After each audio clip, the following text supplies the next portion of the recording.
Hello, everyone. So the topic for today is the question, do you find that you have a hard time receiving?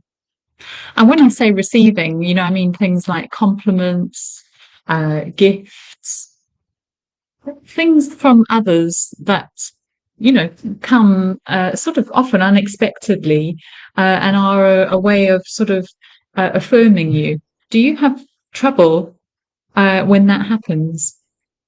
I mean, do you find it's easier actually to be the giver than to be the receiver? Now, this is interesting because it's another sort of behind the scenes impact of growing up in a narcissistic family. Why do I say that? Well, let's explore it a bit more. So, for example, there you are, you're minding your own business, and a friend comes up and says, "Oh, I love that color top on you," or "Hey, that's a great shirt on you." And your instant reaction is almost like a deer in headlights. This kind of freeze look comes upon your face, and you stumble out some words like, "Oh, thanks."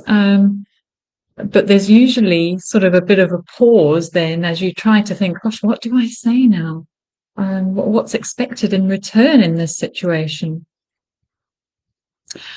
And often I find that many clients will say things like, "Oh, this old thing," or, at least it hides my untrendy shoes, or there's sort of a need to backtrack and to divert attention from the compliment.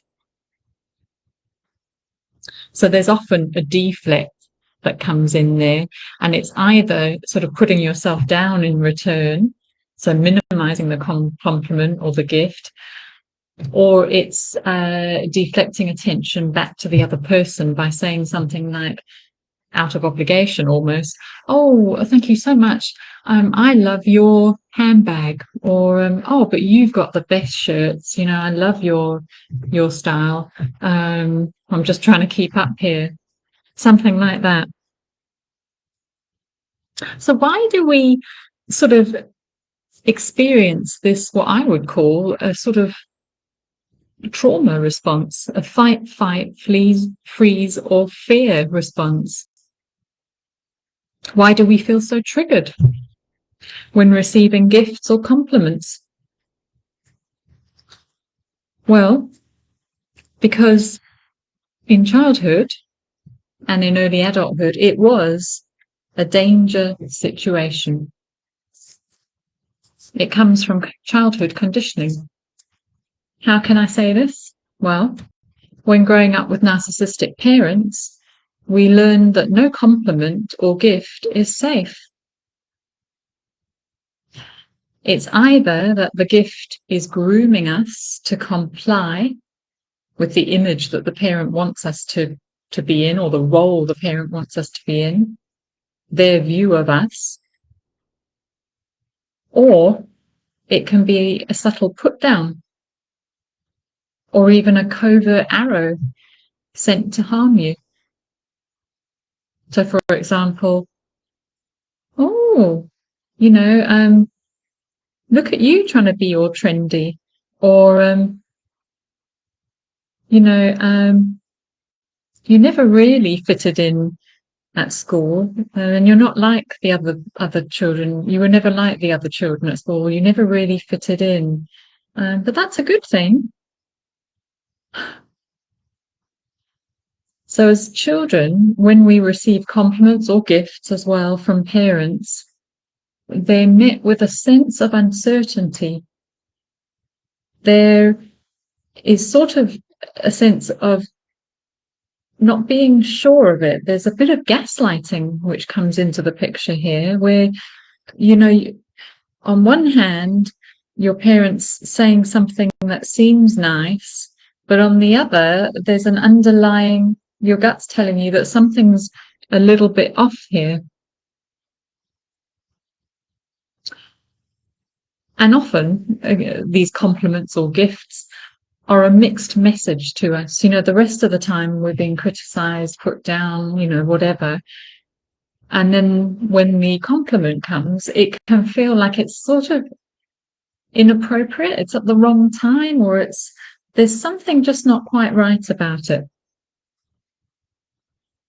So we learn, in this sense, to be wary of compliments, to be wary of gifts, and especially so, to be frank, as we mature with parents, narcissistic parents, because the gifts are always actually a red herring. They're disguising manipulation and control of your self-esteem. That's what they're about. All of them. So they either aim to say, this is who you are in my eyes, and now I'm giving you this gift, and this is to stamp it on you to ensure that you live up to that or be that. And that can be either positive or negative. You know, it could be something like the mother wanting the daughter to be overweight, so she's giving her a cake recipe book. Or positive, it could be, you know, I don't know, how to be a top CEO book given to the son, because that's what the father wants. So they either are aimed at telling you this is who you are, or they're aimed at creating guilt.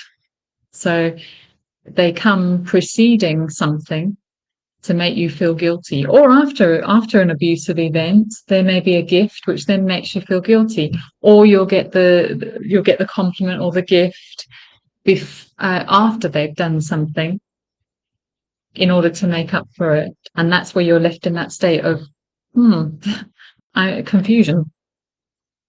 And so our knee-jerk reaction is always to be on guard with compliments or gifts, and to exit or get away from the kind words or the gift as soon as possible, to kind of deflect attention away from it. Because we may also feel obliged to return gifts. You know, if somebody gives you something, it's expected that something's in return, which is the pattern that was set up in childhood.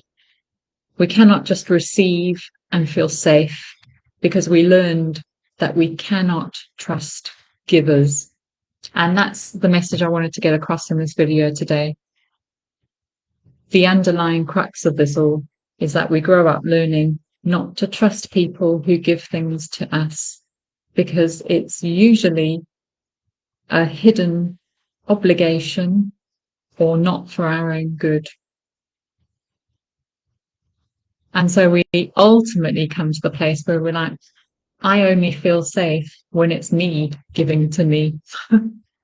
And that can, you know, lead people to really shut down from others, to avoid receiving things from others. And that's the shame of it, because, you know, there is a great gift for others in giving to us. You know, when it is a trustworthy giver, you know, actually the gift for them is in the giving to us, but we can often stop people from doing so. We can shut ourselves off from love, because that's what gifts and compliments really are about, is about showing love. So what do we do?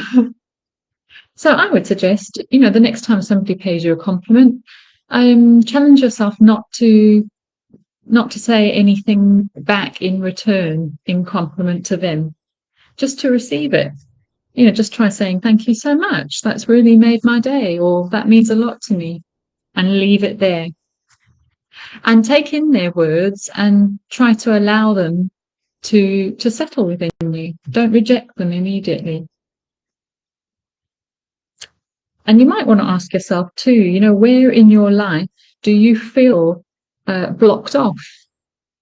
Where do you feel shut off from life?